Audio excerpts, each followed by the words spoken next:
After you have finished unlocking the starter set, you will start to collect cards from Pool 1.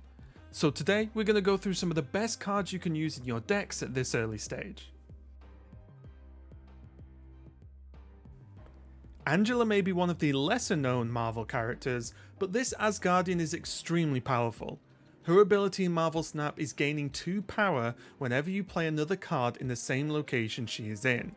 This means over the course of the game, you can add 6 more power to her, effectively making her a 2 energy 7 power play.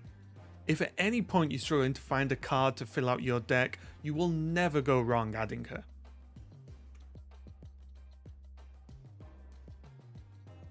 Similar to Angela, Bishop can be a high power, low cost card for your deck, especially if you're running a lot of other lower costed cards. Although he looks a little weak on the surface, if you play him on turn 3 and then start throwing out 1 or 2 cards per turn to follow up, he will quickly climb in power and can be a real problem for your opponent. A great card to include with Bishop is Sentinel. Its ability to duplicate itself ensures you always have a cheap card to play each turn to keep buffing his power. America Chavez is one of the most unique cards in the game. On the surface, her ability seems strong as she guarantees you'll draw her on turn 6 every game. This means you can prepare for turn 6 with the knowledge you'll have 9 power to drop on a location if required. Although this is powerful in itself, another less obvious layer to her is that she actually increases the consistency of draws in your deck.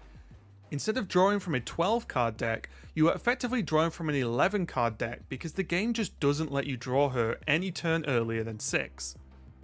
This basically removes the awkward moments where you draw your big 6 drop early and potentially miss out on a smoother curve.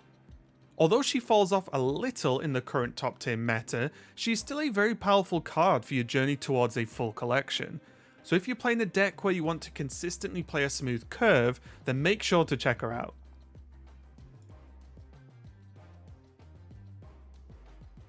Claw is probably the weakest card on this list, but don't let that deter you from trying him out. Even though he only has 4 power for his hefty 5 energy cost, his real strength comes from buffing power in the lane to his right. This is used in 2 main ways. To either add power to an already full location to surprise your opponent with an unexpected boost, or to add power to locations that are harder to get into, such as Sanctum Sanctorum, Luke's Bar, or Space Throne. Finally, if you still aren't happy with his power level, consider including Onslaught or Spectrum to help boost his potential.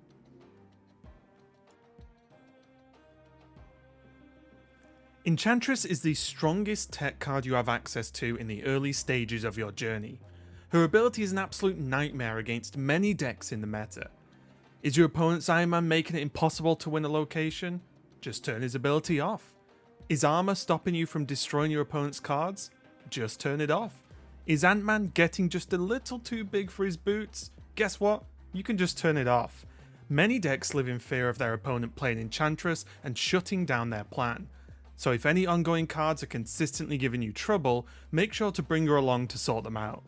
There are 2 very important pieces of information you need to know before you use her though. First, her ability hits all cards in the location, including your own, so make sure not to put her in the same location as your Iron Man. Second, since she's an on-reveal card, you need to ensure that the cards you want to hit on your opponent's side are already flipped. If you're going first and expecting an Iron Man to come down from your opponent, playing Enchantress that turn won't do anything as she cannot affect cards until they are flipped face up.